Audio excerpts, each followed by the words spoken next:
सर्वदलीय बैठक के बाद विपक्ष के सवालों पर पीएमओ को साफ करना पड़ा कि प्रधानमंत्री नरेंद्र मोदी ने बैठक में जोर दिया कि अतीत की उपेक्षा के विपरीत भारतीय सेना एलएसी के किसी भी उल्लंघन का मुकाबला निर्णायक रूप से और दृढ़ता से करती है।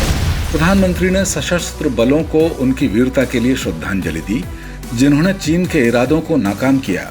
ऑल पार्टी मीटिंग को बताया गया कि पिछले 60 वर्षों में भारत ने 43,000 वर्ग किलोमीटर से अधिक क्षेत्र किन हालात में खोया। सर्वदलीय बैठक से पहले और उसके बाद भी चीन को लेकर राहुल गांधी केंद्र सरकार पर लगातार हमले कर रहे हैं। टॉस के पास 6 सितंबर 2013 को लोकसभा की कार्यवाही का ब्यौरा है। तब कांग्रेस की अगुवाई वाली मनमोहन सिंह सरकार के रक्षा मंत्री ए.के. एंटनी थे। 6 सितंबर 2013 को एलओसी पर चीन के आक्रामक रुख पर बहस हुई तो तब बीजेपी सांसद यशवंत सिन्हा ने लद्दाख में चीनी अतिक्रमण के संबंध में पेश हुई श्याम शरण रिपोर्ट को लेकर सरकार पर गलत बयानी का आरोप लगाया था। यशवंत सिन्हा के अनुसार 1959 में नेहरू को लिखे पत्र में चीनी पीएम ने अपनी एलएसी का जिक्र किया था। चीन अभी तक वहीं अटका हुआ है, जबकि भारत 1962 के युद्ध के बाद बनी स्थिति के हिसाब से एलएसी का आकलन करता है। तब विपक्षी नेता यशवंत सिन्हा ने मनमोहन सरकार से वही सवाल पूछा था जो अब विपक्ष मोदी सरकार से पूछ रहा है कि चीन ने हमारी सीमा का अतिक्रमण किया है या नहीं। साफ है कि केंद्र में सरकारें बदल गई हैं, लेकिन पक्ष विपक्ष का रवैया वही है। आज गलवान घाटी चर्चा में है तो उस समय डिपसांग बल्ज चर्चा में था। सवाल तब भी वही थे जो आज हैं। पूर्व रक्षा मंत्री मुलायम सिंह यादव ने भी उस बहस में कहा था कि चीन जितना धोखेबाज देश दुनिया में कोई दूसरा नहीं है। आइए अब सुनते हैं कि तब के रक्षा मंत्री ए.के. एंटनी ने बहस के जवाब में क्या कहा था। I have no hesitation to admit the reality. To admit the truth, I have no hesitation.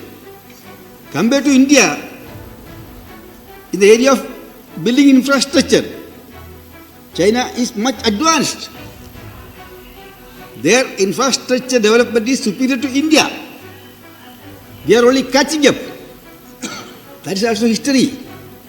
Why? Independent India, many years as a policy on border, best defense is not to develop the border. Undeveloped border is more safe than developed border. So many years there was no construction of roads, airfields, nothing in the border areas. By that time, China continued to develop their infrastructure in the border areas. So as a result, now they have gone ahead of us. Compared to us, infrastructure-wise, capability-wise, in the border areas, they are ahead. I admit that. It's a part of history. आपने सुना कि मनमोहन 2 सरकार के रक्षा मंत्री कह रहे हैं कि एलएसी पर चीन का इंफ्रास्ट्रक्चर भारत के मुकाबले बहुत ज्यादा है।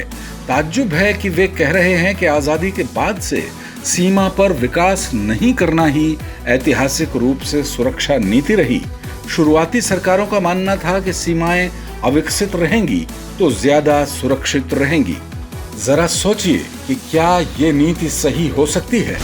आजादी के बाद केंद्र में करीब 55 साल के दौरान कांग्रेस या कांग्रेस समर्थित सरकारें रही हैं। अविकसित सीमा का सिद्धांत क्या देश के गले उतर सकता है? अब उसी कांग्रेस के नेता एलएसी पर भारत की नीति पर सवाल उठा रहे हैं।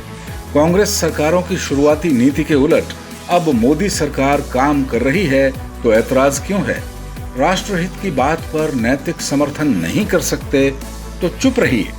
टॉस की राय है कि सीमाओं के मामले में पार्टी पॉलिटिक्स भुलाकर देश हित की बात एक सुर से की जाए।